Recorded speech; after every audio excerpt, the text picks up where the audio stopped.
नमस्कार बच्चों, राज्य शिक्षा शोध एवं प्रशिक्षण परिषद में आपका स्वागत है। ठीक है, आज हम लोग गुरुत्वाकर्षण में ही पढ़ेंगे उत्प्लावकता। हमारा अध्याय है गुरुत्वाकर्षण और उसमें नया टॉपिक है हमारा उत्प्लावकता। देखिए, ये उत्प्लावकता होता क्या है और ये पढ़ने में जो टर्म आएगा वो है उत्प्लावन बल। तो हम लोग ये देखते हैं ये उत्प्लावकता और ये उत्प्लावन बल क्या होता है। देखो बच्चों, कभी आप कुएं से पानी भरे हैं, पानी निकाले हैं। कुएं से पानी निकालने के प्रोसेस में या कुएं से पानी निकालने के दौरान आप क्या करते हो? पहले बाल्टी को कुएं में पानी की सतह तक ले जाते हो।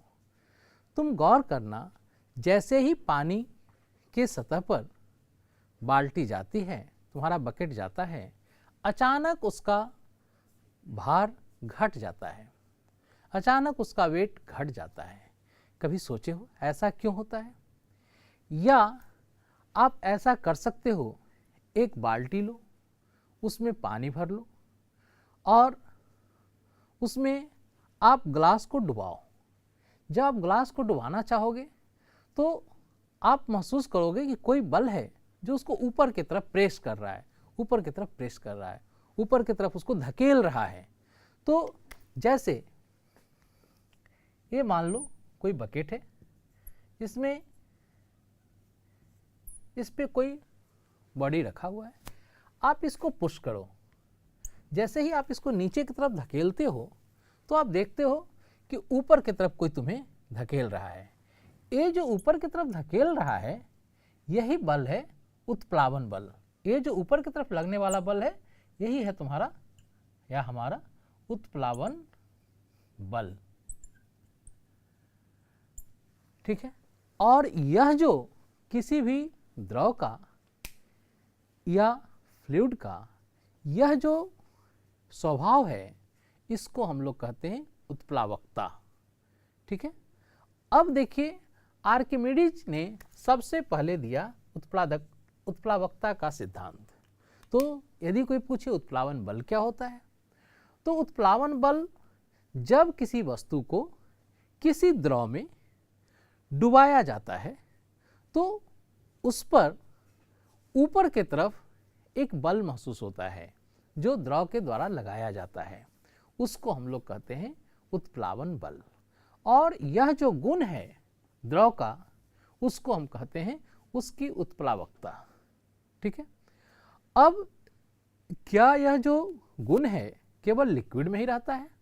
नहीं, यह गुण गैसियस स्टेट में भी होते हैं, गैस में भी होते हैं। जैसे आपका पैराशूट इसी प्रिंसिपल पे काम करता है। ठीक है, और आप धीरे धीरे पैराशूट खुलने के बाद धीरे धीरे नीचे आते हैं, तो वो भी उत्प्लावकता के सिद्धांत पर ही काम करता है। सबसे पहले आर्किमिडीज ने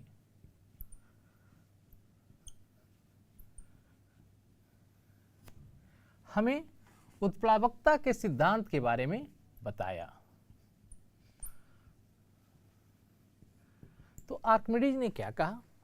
आर्किमिडीज ने कहा कि जब किसी वस्तु को किसी द्रव में पूर्णतः या अंशतः डुबाया जाता है, जब किसी वस्तु को किसी द्रव में पूर्णतः या अंशतः डुबाया जाता है तो ये उत्प्लावन का बल लगता है। और यह जो उत्प्लावन बल होता है ये ऊपर की तरफ, इसको हम लिख रहे हैं बी से, इसको उत्प्लावन बल या फोर्स ऑफ बायंसी कहते हैं। यह जो उत्प्लावन बल है वो वस्तु द्वारा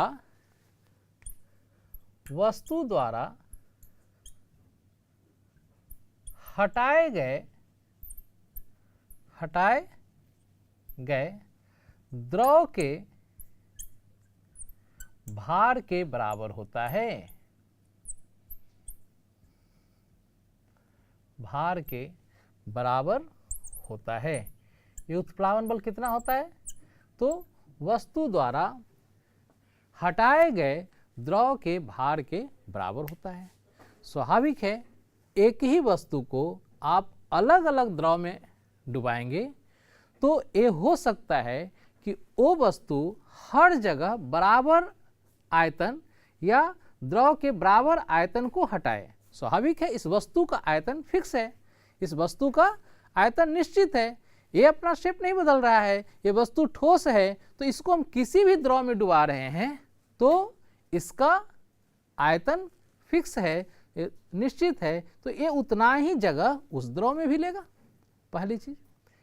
लेकिन हर एक द्रव के उतनी ही मात्रा, उतनी ही वॉल्यूम, उतना ही आयतन का द्रव्यमान अलग अलग होता है, और जब द्रव्यमान अलग अलग होगा तो स्वाभाविक है कि उस द्रव का भार अलग अलग होगा।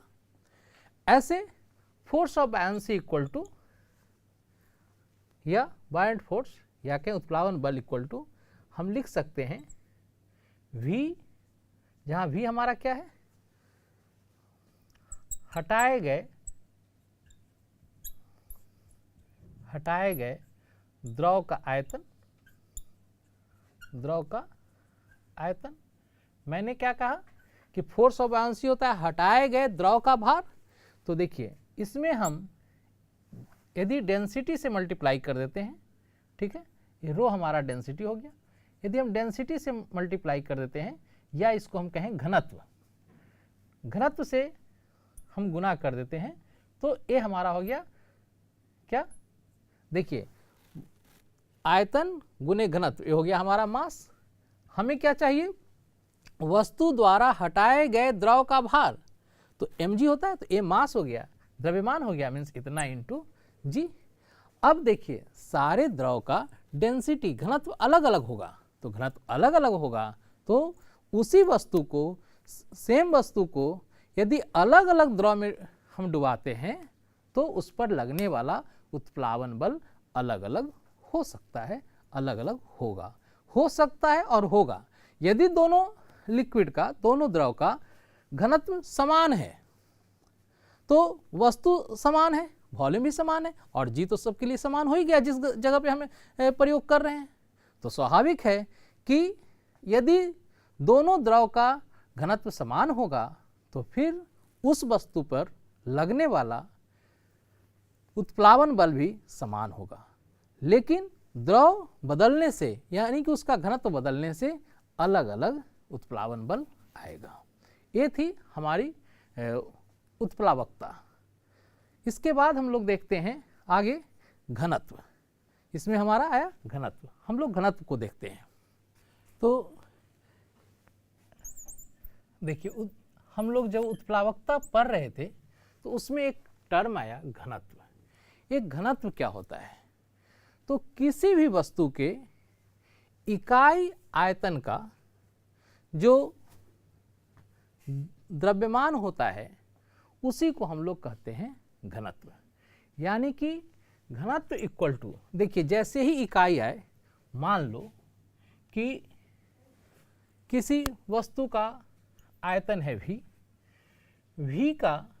V आयतन का द्रव्यमान है m, इकाई जैसे ही आया इकाई 1, तो 1 का क्या हो जाएगा, एक एक नियम से m/v, ठीक है। मीन्स इकाई आयतन में जो वस्तु का द्रव्यमान निहित होता है, इकाई आयतन में जो वस्तु का द्रव्यमान निहित होता है उसे घनत्व कहते हैं। यानी कि घनत्व इक्वल टू द्रव्यमान बाई बटा आयतन, यही रहा। यदि हम बात करें तो ये अदिश राशि है, और यदि इसके एसआई यूनिट की बात करें, एसआई मात्रक, तो देखिए द्रव्यमान का क्या होता है, मीटर क्यूब। एसआई मात्रक, सॉरी, द्रव्यमान का क्या होता है, द्रव्यमान का मात्रक केजी, आयतन का मीटर क्यूब, तो ये हो जाएगा केजी पर मीटर क्यूब, ठीक है। इस तरह से हमारा घनत्व का एसआई मात्रक हुआ केजी पर मीटर क्यूब। कोई प्रॉब्लम नहीं। अब देखिए जैसे ही घनत्व की बात आई तो आगे हम लोग देखते हैं आपेक्षिक घनत्व। आपेक्षिक घनत्व, देखिए ये आपेक्षिक घनत्व क्या होता है? तो अभी मैंने एक बात कहा था कि अलग अलग द्रव का घनत्व अलग अलग हो सकता है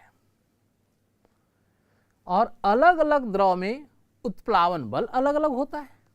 चूंकि घनत्व अलग अलग था तो उत्प्लावन बल अलग अलग लग रहा था। समान वस्तु पर अलग अलग उत्प्लावन बल लग रहा था अलग अलग द्रव में। तो जब जैसे ही हम अलग अलग द्रव का अध्ययन कर रहे हैं तो वहीं पर हमें रिलेटिविटी का केस क्रिएट हो जाता है। मीन्स कौन द्रव ज़्यादा भारी है, कौन द्रव, किस द्रव का ज़्यादा घनत्व है। तो ये जो है हम लोग इसको आपेक्षिक घनत्व में पढ़ते हैं।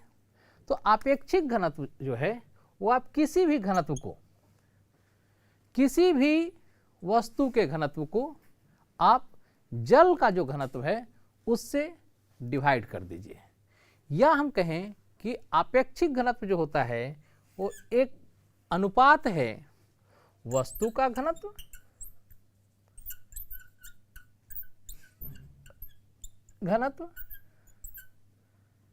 और जल का घनत्व का, जल का घनत्व का ये अनुपात है। मीन्स कभी भी यदि हमें आपेक्षिक घनत्व किसी वस्तु का निकालना है तो उस वस्तु के घनत्व में आप जल के घनत्व से भाग दे दीजिए, आपको वस्तु का आपेक्षिक घनत्व निकल जाएगा। अब स्वाभाविक है आपेक्षिक घनत्व दो घनत्व का अनुपात है, और जब ये दो घनत्व का अनुपात है तो स्वाभाविक है इसका कोई ऐसा मात्रक नहीं होगा। ठीक है, ये जो है मैं ये कहना चाह रहा हूं कि आपेक्षिक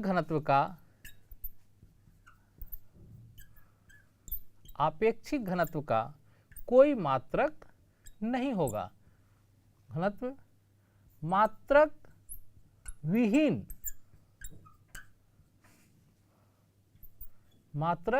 विहीन राशि है, इसका कोई मात्रक नहीं होता है। इस तरह से देखिए बच्चे, आपका अध्याय गुरुत्वाकर्षण समाप्त हुआ। अब हम लोग इसका कुछ प्रश्न देख लेते हैं।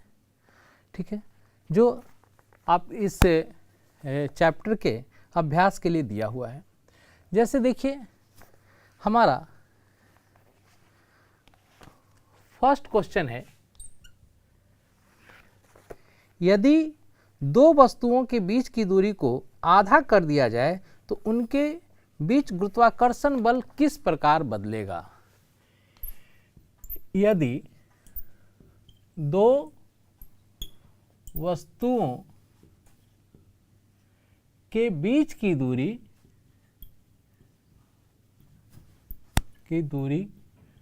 को आधा कर दिया जाए,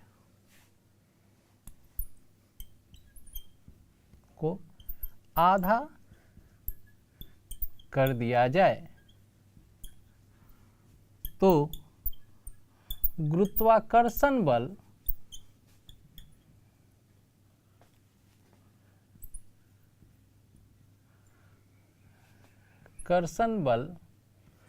किस प्रकार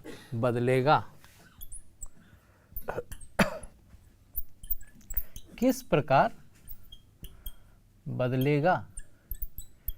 देखिए, ठीक है, किस प्रकार बदलेगा। देखिए अभी हम लोगों ने पढ़ा पिछले क्लास में, गुरुत्वाकर्षण बल का फॉर्मूला होता है F = Gmm/r²। देखो बच्चों, ये दो मास है, दो द्रव्यमान है। इनिशियली प्रारंभ में इसके बीच की दूरी r है। इसके बाद कहता है बीच की दूरी को आधा कर दिया जाए, देखिए मैं क्या करता हूँ, इसके बीच की दूरी को आधा कर देता हूँ, ये अब r/2 हो गया। तो अब स्वाभाविक है इसके बीच लगने वाला जो बल है, गुरुत्वाकर्षण बल, वो प्रभावित होगा और 21 रूप में प्रभावित होगा। इसको मैं मान लेता हूँ F डैश, जो नया लगने वाला, न्यू कंडीशन में जो लगने वाला बल है वो मान लीजिए F डैश है। तो F डैश क्या हो जाएगा, G द्रव्यमान तो वही है r/2 का होल स्क्वायर। इस तरह से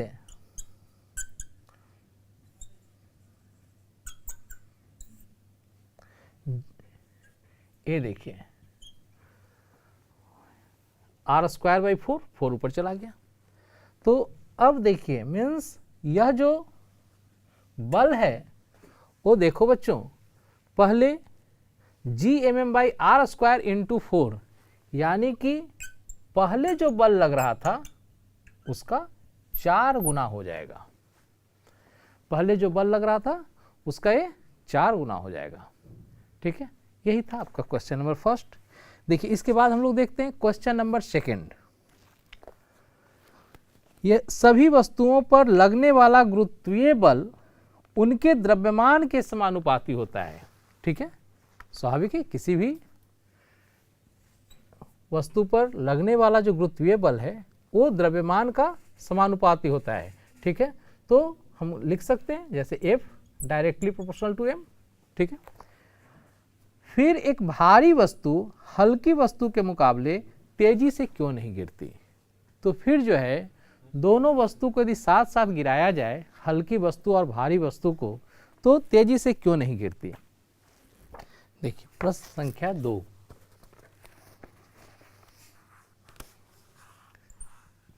सभी वस्तुओं पर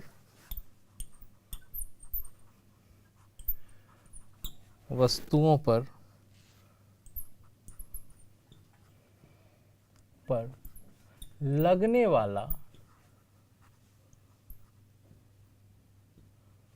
गुरुत्वीय बल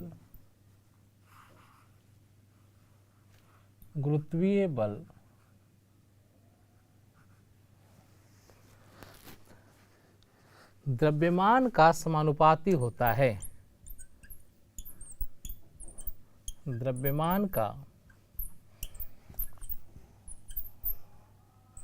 समानुपाती होता है। फिर एक भारी वस्तु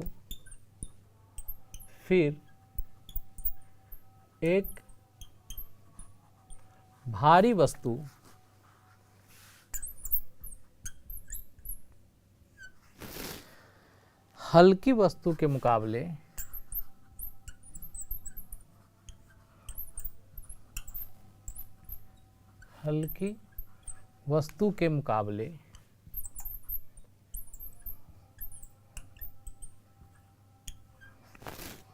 मुकाबले तेजी से क्यों नहीं गिरती।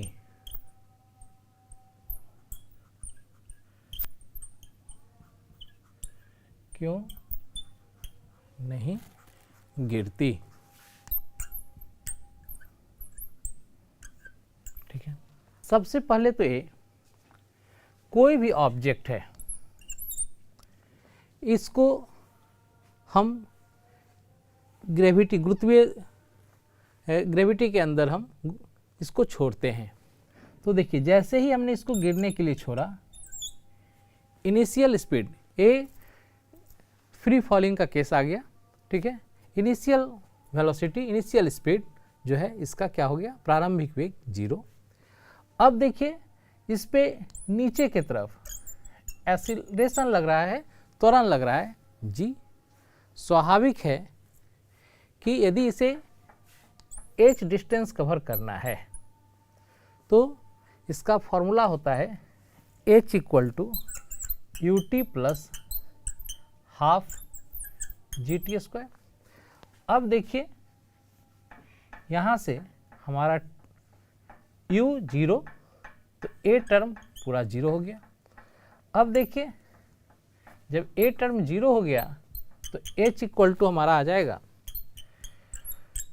हाफ जी टी स्क्वायर, यहाँ से T equal to under root 2h by G. Solve करने के बाद अब देखिए यहाँ क्वेश्चन क्या है, सभी वस्तुओं पर लगने वाला गुरुत्वीय बल द्रव्यमान का समानुपाती होता है। ठीक है, गुरुत्वीय बल द्रव्यमान का समानुपाती होता है। फिर एक भारी वस्तु हल्की वस्तु के मुकाबले तेजी से क्यों नहीं गिरती?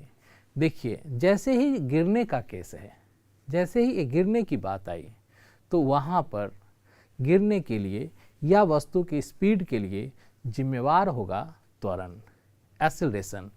अब मान लीजिए कि दो मास है, एक कैपिटल एम है, एक स्मॉल एम है। Capital M greater than M, ठीक है, स्मॉल एम। अब देखिए इस पर जो फोर्स लग रहा है एफ वो एम जी, इस पर जो फोर्स एफ डैश लग रहा है वो स्मॉल एम जी। अब देखिए आप इस पर एक्सेलरेशन देखिए, a equal to f by m then m g by m, a equal to देखिए, और तब जो है ये हमारा क्या हो जाएगा, ए इक्वल टू यहाँ जी। इस पर भी आप देखिए आपका इस पर भी ए डैश आ जाएगा जी, यानी कि जो वेलोसिटी इंक्रीज करेगा या गिरने में जो टाइम लेगा उसके लिए रिस्पॉन्सिबल है जी और टी, उसके लिए रिस्पॉन्सिबल है हमारा जी और यू। इनिस प्रारंभिक स्पीड, प्रारंभिक चाल सबका दोनों वस्तु का सेम होगा, जैसे हमने उसको गिरने के लिए छोड़ा है तो यू 0 है। अब जी जब दोनों के लिए समान है तो स्वाभाविक है दोनों, यदि एक साथ दो ऑब्जेक्ट को गिराया गया है, एक साथ दो ऑब्जेक्ट को गिराया गया है तो दोनों पर जी इक्वल लग रहे हैं।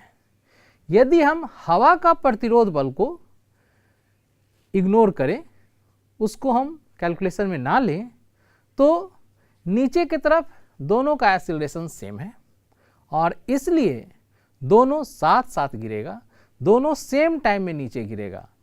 बट कब? जब हम हवा के प्रतिरोध बल को इग्नोर करें, मीन्स ये जो हमारा एरिया है इस क्षेत्र में हवा का प्रतिरोध बल ना लग रहा हो।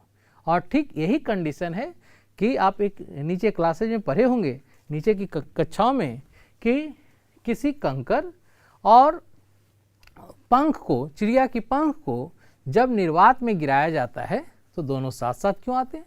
वहाँ भी जैसे ही बात निर्वात की आ गई तो स्वाभाविक है कि निर्वात की बात आ गई तो स्वाभाविक है कि वहाँ पर एयर का जो रेसिस्टेंस फोर्स था, प्रतिरोधक बल था, उसको हम इग्नोर कर रहे हैं, उसको हम कैलकुलेशन में नहीं ले रहे हैं, तो दोनों साथ साथ नीचे आएंगे। यहाँ भी ठीक यही चीज़ है। इसके बाद हम लोग देखते हैं बच्चों क्वेश्चन नंबर 3। ये क्वेश्चन नंबर 3 क्या है? क्वेश्चन नंबर 3 कहता है पृथ्वी तथा उसकी सतह पर रखी किसी 1 केजी की वस्तु के बीच गुरुत्वीय बल का परिमाण क्या होगा? देखिए पृथ्वी तथा उसकी सतह पर रखी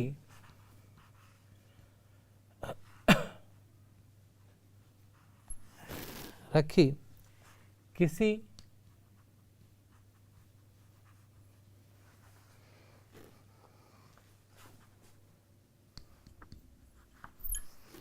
एक केजी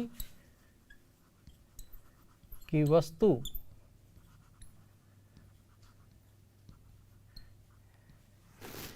के बीच गुरुत्वीय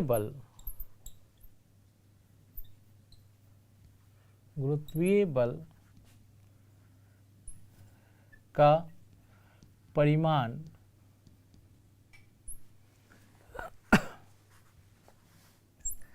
क्या होगा?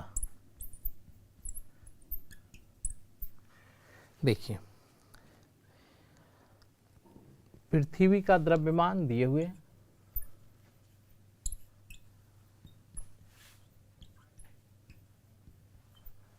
पृथ्वी का द्रव्यमान 6 × 10⁻24 kg। पृथ्वी की त्रिज्या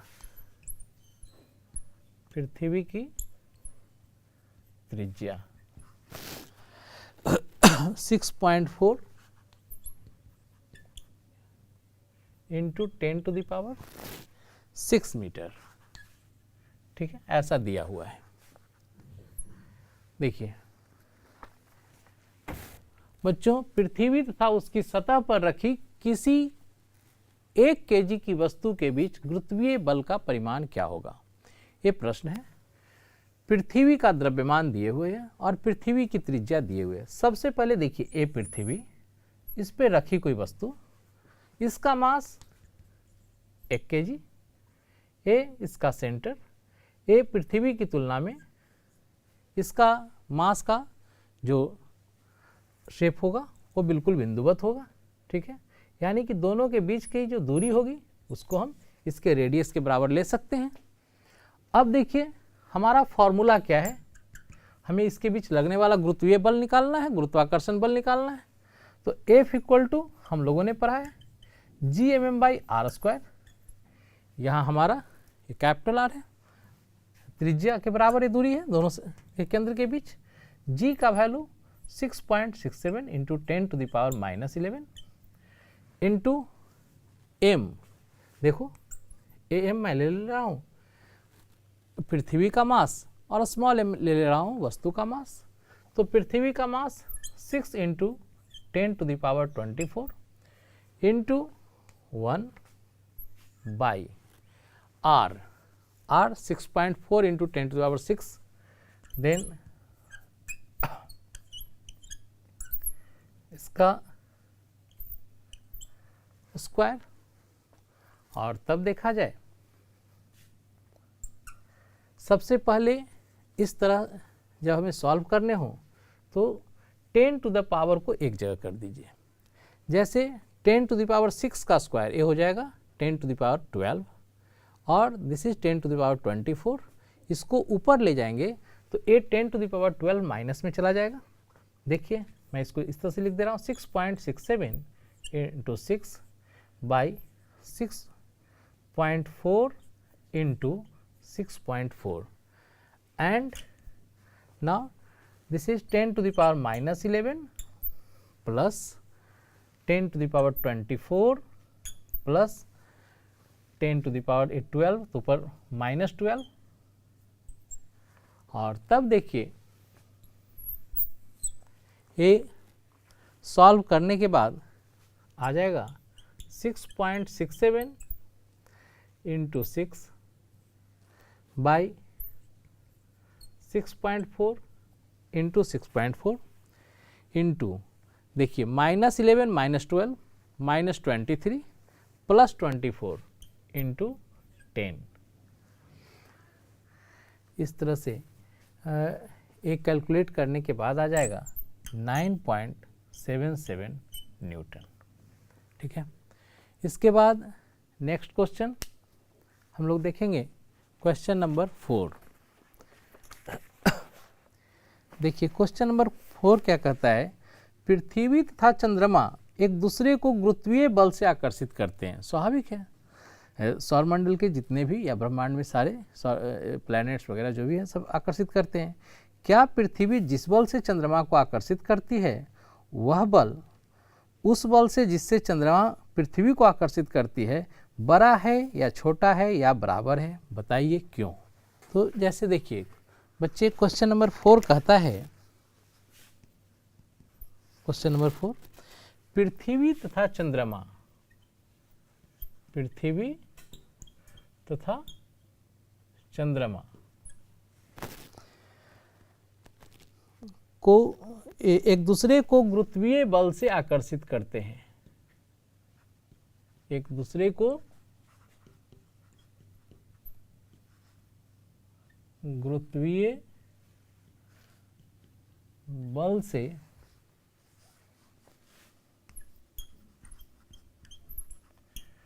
आकर्षित करते हैं।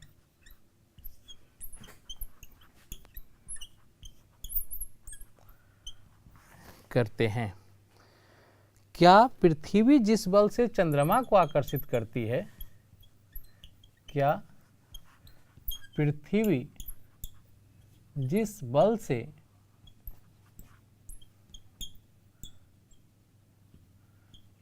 चंद्रमा को आकर्षित करती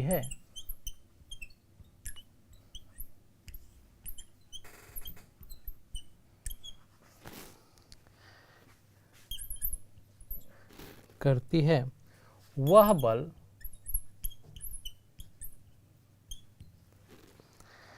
उस बल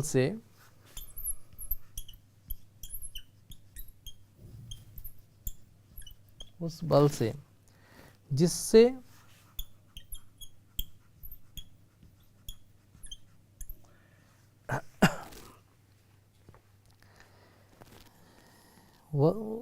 चंद्रमा पृथ्वी को आकर्षित करता है, जिससे चंद्रमा पृथ्वी को आकर्षित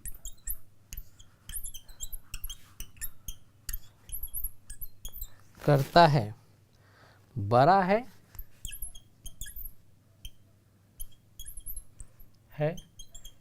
या छोटा है,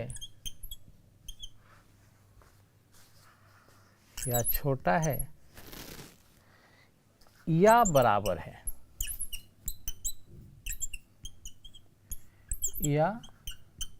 बराबर है, बताइए क्यों।